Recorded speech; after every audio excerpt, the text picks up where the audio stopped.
we knew Abbey was very sick, and we knew that she was never going to have quote unquote normal life. You know, as a parent, I think you always want what's best for your child. So we were getting the gait trainer. We were hoping Abbey was going to be able to walk someday. We were doing the braces and every doctor's appointment under the sun. And at a certain point, I think we just accepted. That's the word I was going to use too. That what it was. Welcome to A Place of Yes. I'm your host, Heather Strader. A podcast about how I moved through my darkest hour. And all I can say is I dug deep, figured out where I was and where I wanted to be. And for me, the answer was in a place of yes. Welcome to the show. In today's episode, we talk with Tabitha, Abbey's mom. And Tabitha is just this really kind and generous person who, no matter how you meet her, she is just trying to help you and make your day better. It was such a joy to have this conversation. She shared a lot of anecdotes about her job at Stewart's, which for those of you who don't know what Stewart's is, it's a Capital Region iconic institution, really. They are a gas station, meet coffee store, meet best place for milkshakes. They have everything. But she shares about how she goes into her job. Her job is to help people, and she does that. And she does it every day with a smile on her face. And to me, it's just such a reminder of how we present ourselves and who we can be to others, regardless of what we've got going on. It just was a really uplifting episode, and I hope you enjoy it. But first, it's time for our review of the week. Heather, I've always been in awe and so inspired by your strength, the way you've given so much of yourself to other families in need. I'm sure this podcast will be a true blessing to so many people. Keep up the good, hard work.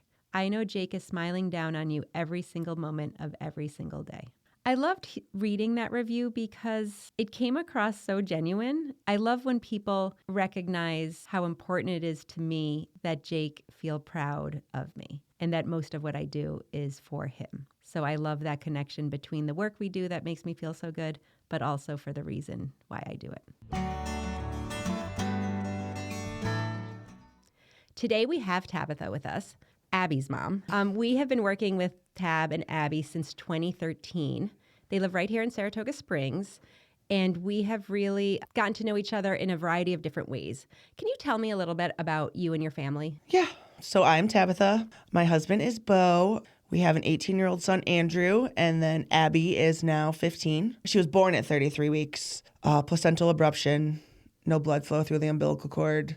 Nobody thought Abbey was going to make it in the beginning. You know, her discharge papers told me that she was probably going to die at home, and here we are 15 years later. Overall diagnosis is severe cerebral palsy. There's quite a large spectrum for cerebral palsy. You know, Abbey is on the more severe spectrum. She doesn't have any head control. She's fed through a tube in her belly. She has a seizure disorder, knock on wood. We have not had any seizures now in probably like 3 years.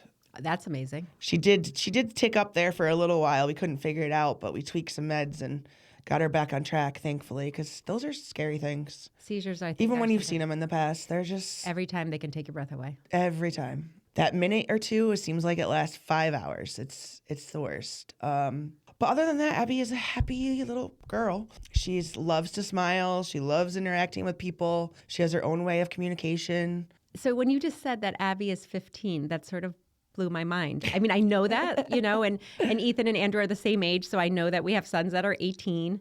But Abbey being 15. She's 15. 15. So we started together in 2013. So that is over 10 years ago. She was a little peanut then. A little peanut. That's wild to me. So let me tell you a little bit about how we got to meet Abbey and Tabitha. Jake's Help from Heaven is an organization founded by my husband and I. It's dedicated to creating opportunities for those with disabilities to thrive. We founded Jake's Help from Heaven in 2011 after our 4-year-old son, Jake, passed. How did you first learn about Jake's? So Andrew was in elementary school, and we held a benefit for Abbey, like a spaghetti dinner at Maple Ave Firehouse. Oh, I cannot remember. Trisha? I believe she saw the flyer and then called me and was like, have you ever heard of Jake's Help from Heaven? And I'm like, no. I forgot about that, how that came together. So that's interesting. So Trish, who you speak of, she and I, when I moved here from Boston, she was one of the first moms that I met. she's one of the few people in Saratoga who knew Jake before he had a seizure. Like, she knew Jake when he was absolutely healthy, vibrant, Oh, really? young boy. This is sort of a small world. The night that Jake had his seizure when he was 8 months old was the night of Ethan's second birthday party. And there is this picture of Trish holding Jake, who was just he almost like stole the show from Ethan at his party. He was just, those of you who've seen Jake, he just had these like great brown eyes and big cheeks. And he was just the life of this party. And Trish, one of my favorite pictures from that, it's kind of our before picture, was Trish holding Jake. Oh. Literally hours before he out of nowhere had a seizure. Yeah. I didn't put that together, but that makes it even more special. I think. I was wondering if we could talk a little bit about the chairs that we have. We've worked together in a lot of different capacities, but can we talk a little bit about those special tomato? What are they? The soft touch sitter. They have such a strange name. Special tomato soft touch sitter. Yes, they're amazing chair. It's literally, I don't know how to describe it. It's hard configuring, but it's soft to the touch. It helps keep Abby's spine aligned. It's got a base. We wheel her around all over the place. We get her in and out with her lift, with it now that she's so much bigger. We take them everywhere we go. If we're going to be going to the lake for the day, we take that with us. It's just so much more comfortable than that stiff wheelchair. And unfortunately, it's not something insurance covers because it's a want, I guess, not a need. I was going to say, it's one of those things they don't deem as like medically necessary. Right. But if you're actually in the trenches, it is. It's the best chair. I mean, her therapist back in the day was the one that told us about it. Obviously, when Abbey was a lot smaller, they were a huge difference in price. So, for like Christmas, we'd get her one or whatever. And our lives would have been totally different without that chair. They are the best thing ever. And I hope Abbey doesn't get any bigger because size 5 is the biggest they make. We got to have a talk with them. Every time I think of that chair, actually, I think of Abbey because we have so many fantastic pictures. And every time she's in it, she's in control of it. She is just smiling and she's laughing. And even when her limbs are kind of moving and stuff, she is in it. She just loves that chair. I think the first one we got, maybe like a size 2 or 3. Every, I don't know, maybe 18 months or so, we get an application. And at the board level, it's one of those things where it's like, wait, we've bought this before. There's always a couple, board members who are like, wait, and what we end up talking about, and this may sound odd, what a gift it is that Abbey is still growing and making so much progress. And just the fact that she's outgrowing some of these chairs, and the fact that she is even, we were talking about earlier, but like the wear and tear, like she's hard on these chairs. She's hard on these chairs, but that's because she is, and she can be, and movement. And I don't know. I think these chairs are great. We were thrilled. Although, like you, I was like, oh no, this is the last size. So we just recently, I think at our December meeting, approved the size 5. So we are waiting for that to come in, but I can't wait for that delivery because those are always one of my favorite deliveries. Yeah, it's been a while since you've seen her. It has been. She's grown a lot in the last couple of years. She's a beast now. She is a beast. It's unbelievable. I've talked with other moms. We talk about the resilience of our kids, and it's different than our resilience for sure. I used to say this with Jake, right? Like they get up in the morning and they live their best life. They really do. Sometimes I can't get up in the morning and live my best life, and I've got plenty. I think of Abbey a lot because she has that amazing smile. She definitely does. Her smile's worth $1 million. It's worth $1 million. It's just it's so sincere too. It's not just a reaction. It's like a feeling with her. Yeah. So talk a little bit, if you're comfortable with that, like coming home with her and them saying she was probably going to die at home.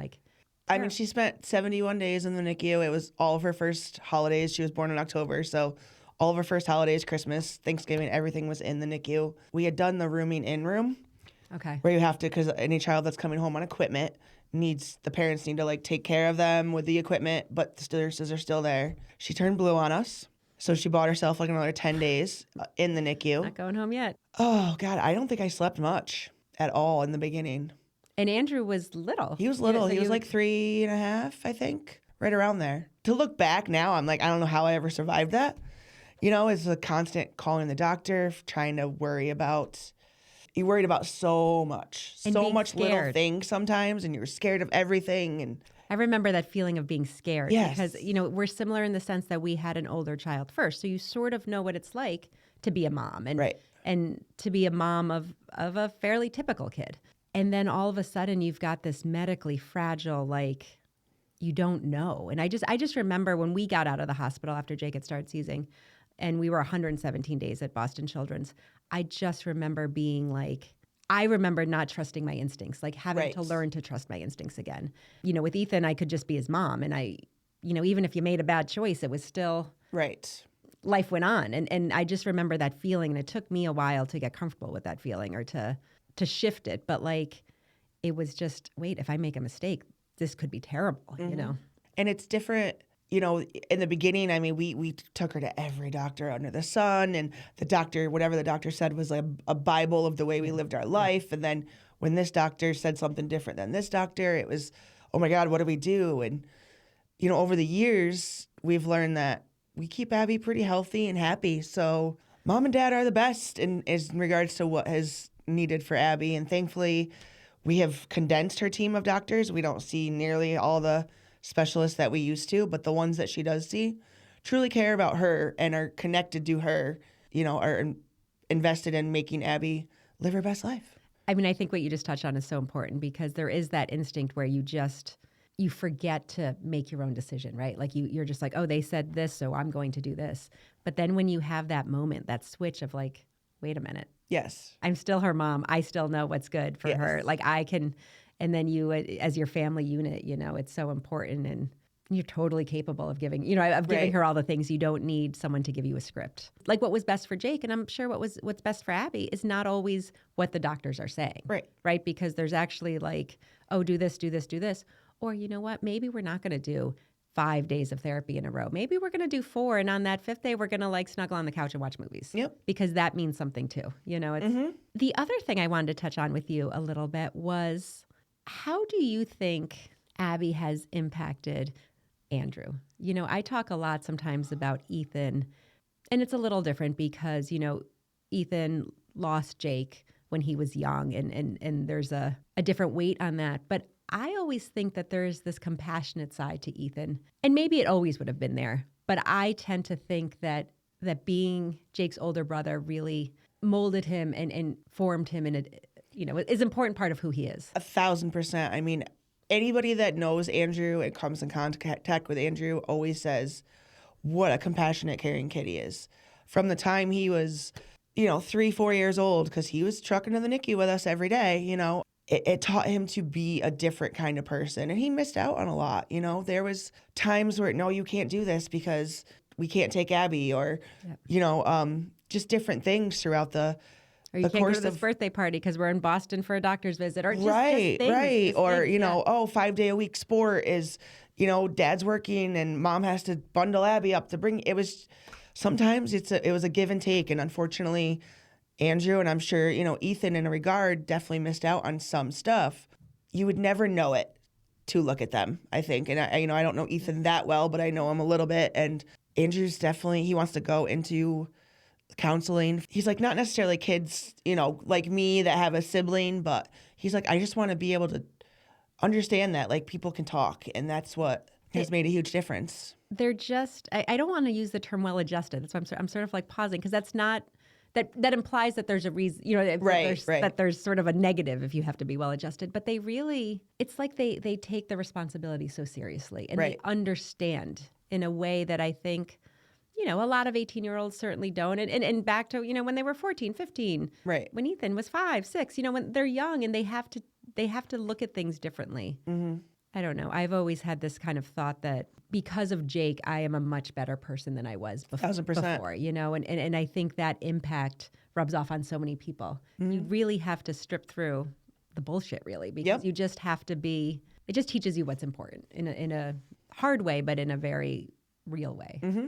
1,000%. I always say that Abbey's made us better people, all of us, all around. Kind of leads us a little bit. So the name of this podcast is A Place of Yes. Mm-hmm. And that came from sort of me, after Jake passed, it was just, there were a couple of things, but I mean, it's horrible, right? Like, I mean, it's your worst nightmare. It is the thing you are most scared of. And then it happened. And it was in those early hours, we talked about what could we do? What are we going to do with all these lessons? Like, I was so nervous about like not being able to talk about him anymore. Like, even oddly, I just was like, you just want to talk about your kids. And now Now, what if I can't? And that's sort of where Jake's Help from Heaven was born. It was born from those days after of like, what do I do with all this information? How do we take these lessons and make it better? But it also came from, I still have to be a parent. Like I still have to, Ethan's a 5-year-old little boy and he needs his mom. Right. And I would always kind of be like, all right, I'm coming from a place of yes. Like I would drive it home a little bit because in my darkest hours, I was not like, yes was the farthest thing from me, right? Like I just was like, do you want to get out of bed? No. Do you what do you want to do? And I didn't want to do anything. So it sort of started way back then. It became something we talked about at the board meetings. It really became something where as we sit in that table and we have a really great group that comes together with the applications and is really thoughtful about the decision and what is the fiscally responsible thing to do and what is the right thing to do and is it medically convenient or is it medically necessary? We have all these conversations. Mm-hmm. But I would always say, if someone's asking us for something and they have done the work that we need to, then we should say yes. It is not our place to tell people what they need. Mm-hmm. It is our place to help them get there. I would always just say, we come from a place of yes. Do you come from a place of yes? It's such a funny question if it's not something that you're thinking about often, but I definitely feel like it's become that. And I think, having a child like Abbey has molded that even more. Plain and simple fact is everything we've ever asked from you guys, you've said yes to. Saying yes is a good thing. And it just feels good, right? Yes. Like it does. It feels good. And that doesn't mean that it's always the right answer, but when it is, I think for us, it's what we try to do. Mm-hmm. Let's talk a little bit more about some of the other things we've done with Abbey. People will say to us at Jake's Help from Heaven, they're like, oh, what do you say yes to? What do you say no to? And my standard answer is it's not our place. Like if people can fill out our application, have the documents that we need to sort of verify it, then they need what they need. Mm. And I remember there was those mouth moisturizer. It was mouth moisturizer, yes. And I remember it was I think it's the only time we've ever gotten that request. But I was like, who are we to judge if this is what she needs? And I actually knew those because when Jake was in the hospital those 117 days, they weren't that sage green ones. There were pink ones. Mm-hmm. But they're just these. Can you talk a little bit about what they are? Because people are probably listening being like, what are they talking about? There's two parts to it. There's the mouth swabs and then there's Sage mouth moisturizer. They use it a lot on cancer patients that can't swallow anymore, at least to cleanse their mouth and stuff. Abby's tube fed. She's high risk for aspiration, so she can't take anything by mouth, but her mouth gets dry and yucky and gross. So we can't just give her some water to cleanse in there because she'll aspirate on it. She actually had a swallow therapist who told us about that. I never knew anything about it before. And it's this very mild, minty, refreshing ointment that you just put in your mouth, put on her tongue, on the mouth swab. It's huge. Her lips will go from dry and yucky to using that, and it's it's just such a refreshing look. Like she just stepped out and put her lip gloss on. I like that is a little bit of what we do too at Jake's, mm-hmm. right? It's not just about the chair or the equipment that, we talk a lot about medically necessary. Well, sometimes it's medically convenient, right? Sometimes mm-hmm. it just makes everyone, that just makes her more comfortable. Yes. I think the first time I met you, we borrowed a gait trainer. Oh, okay. Yeah. So for those that don't know, a gait trainer is this piece of equipment where they can take steps assisted. Mm-hmm. So Jake's Help from Heaven also has an equipment exchange program, which is basically we have a storeroom that has equipment that people have either outgrown or no longer use or for whatever reason have donated to us. And then we open that up to our families so that they can borrow something. And sometimes it's used as before you start the process of ordering something. It's just a trial. Huge. It's huge. If we have it, keep it for as long as you want. See if it makes a difference. And then at least you're making a request either from Jake's or from insurance or from ever with a little bit of background. So I don't remember that, but that's great. I love that you used it. Yep. And I think we ended up trying it out and realizing it really wasn't. Abby wasn't going to be able to use that equipment enough to go through the process of insurance or through Jake's help for it. We ended up deciding not to get her one, but... Which is just as important as figuring out if it works. Right. Honestly. Right. Sometimes more important. Right. It might not have been that time, Heather.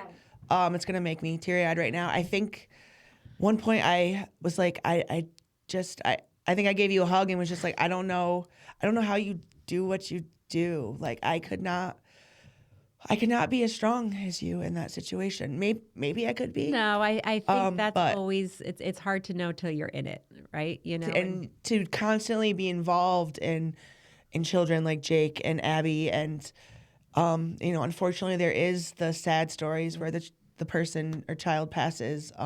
like, I sometimes think I was put on this earth, and it took me a long time to figure it out, or all of these experiences, but I was here for this. Like, this is who I was meant to be and what I was meant to be doing.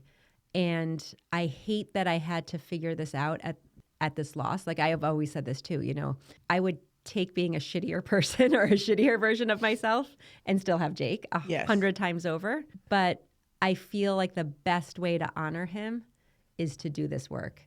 And there is nothing I love more than visiting with Abbey or Esme or Milana or any of these kids that I've just gotten to know for so long. Mm-hmm. When I see Abbey at 15, it just gives me this glimpse of what Jake would be like now, right? He would be a senior in high school. And I sometimes picture Jake before the illness. Like, what if he was what if it was just Ethan part 2? You know what I mean? Like, you don't expect your kid to die no matter how sick they are. I think that has been, I don't want to say it's a common misconception, but it certainly has come up where, especially after he died, where people were like, well, you must have known. They say stupid things.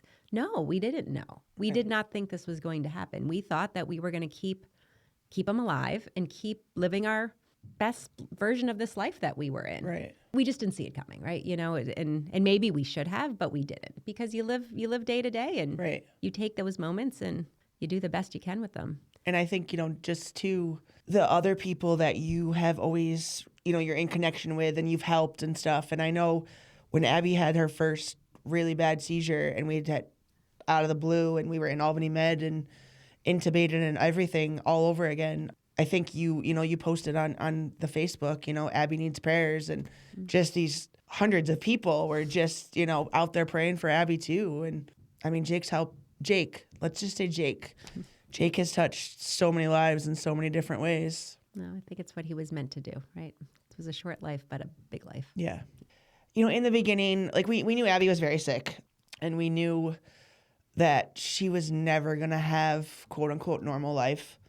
As a parent, I think you always want what's best for your child. So we were getting the gait trainer. We were hoping Abbey was going to be able to walk someday. We were doing the braces and every doctor's appointment under the sun. And at a certain point, I think we just accepted.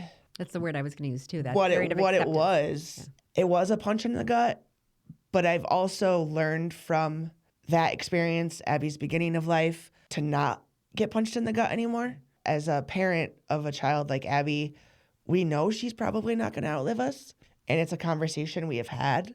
And that's a very, very hard pill to swallow. And even when the day comes, it's not going to mean that we're ready for it or whatever. But you learn to just accept. And, we actually just hired a new aide for Abbey, thank God. And the other night, I'm just talking to her and doing stuff. And she's like, oh, my God. She's like, you're amazing. And I'm like, what are you talking about? She's like, well, you're talking to me and you're getting Abbey's feed ready and you're doing this and you're cooking dinner. And I'm like, it's just my life. It is what we do, I don't know how else to be. And she was like, no, I give you kudos. And I'm like, well, you're going to get there. We're going to train you right.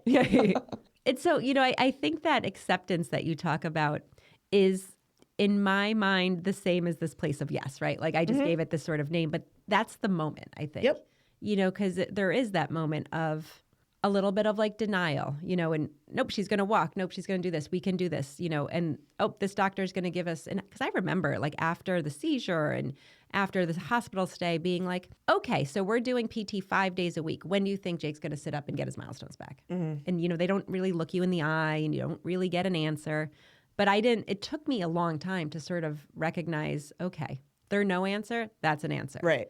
And then also realizing that, wait a minute, like, I don't need him to go back to who he was. I'm accepting where he is right now. And once the whole family is there, this sounds corny, but it's almost when you start to live that life that you're supposed to live. Because when you're trying to change it, you're not. You're just, you're focused on what you're missing, not what you have. Mm-hmm.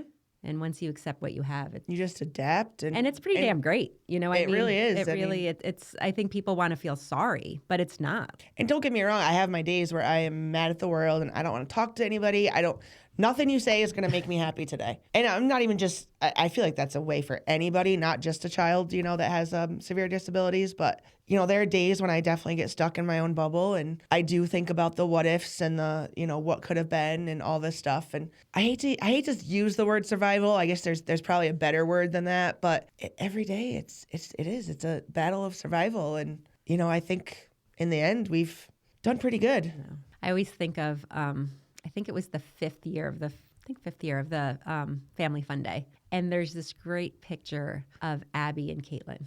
It's hanging up on my fridge still to this day. Such a good picture. Every time it comes up, it brings me such joy. So Caitlin unfortunately passed away 2 or 3 years ago. I have no sense of I think time. it was probably almost about 4 at this point.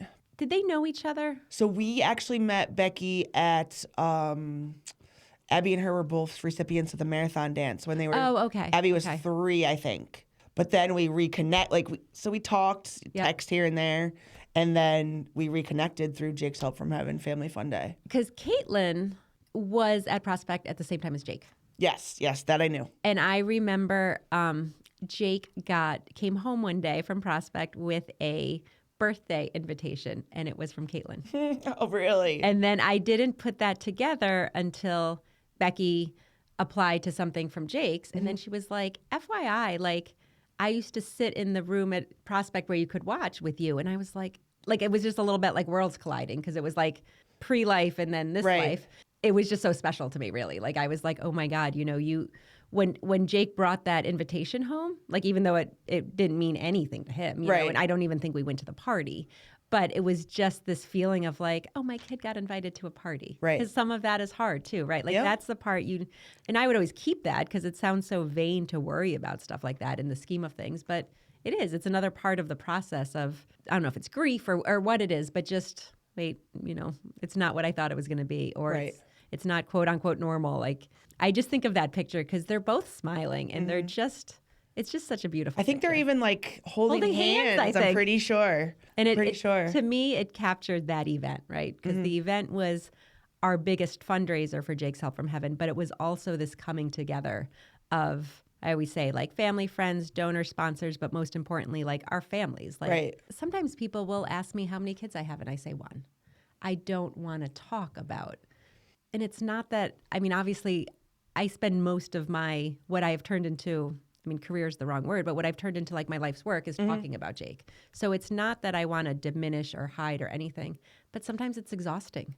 And it's not just exhausting, but just people don't get it, and you don't want to explain it. Sometimes the explaining to people is what exhausts me. It's not the talking about. It's 1,000%. Especially when you say I have a disabled child. I feel like people are automatically geared towards autistic or ADHD and. It's very different than what we go through, Actually, just this morning, a customer asked me how my Christmas was and how old. She's like, oh, well, how old are your kids? And I was like, well, 18 and 15. And that was just where I left it. I didn't. There's nothing. Yeah. I didn't say, well, Abby does not get what Christmas is at all, really, other than looking at the lights, another day. Yeah. And, she doesn't ever know how many presents she has under the tree or whatever. That's never been a thing for her.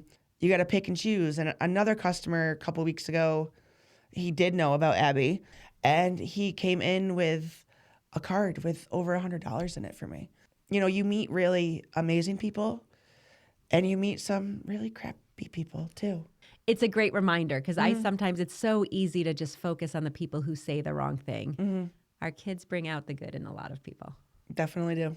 Until you're in that position, nobody could ever understand what it's like. And I used to... same way with you and Jake, I used to think about Caitlin and Becky, we have always known Abbey to be who she is, where Jake and Caitlin were very healthy, vibrant children. And I always had even more compassion because I'm like, how do you go from that to that? It's huge difference. I talk to 100 people every morning in my job because I'm an opener for Stewart's, and some of them do know about Abbey, but I don't think anybody truly gets the magnitude of what it is. I went to my girlfriend's in North Carolina for the weekend, and Bo and I had been away from Abbey for a week together when she was little. We went on a cruise, but I'd never been away from Abbey when Dad was in charge. And I am very much in Well, control. take the special needs out of it. Sometimes dad in charge in general. Right. I was like, please make No sure offense. she Yeah, matches to go to yeah. school. But I am a control freak. I admit it. So to be away and give the reins up to Dad and Andrew was huge for me. And I mean, I had a best time. I can't wait to do it again. Actually, I think we need to pick that. I always think too, because we're Facebook friends, and I love that you love concerts. I love it. I will admit I'm getting older. I don't know if concerts are exactly my thing as much anymore. Literally, I'm like, oh, what happened here? We don't bounce back like we used to. No. But yeah, Bo and I have definitely learned it's important. He's going ice fishing this Sunday. I'll be home with Ab, hanging out.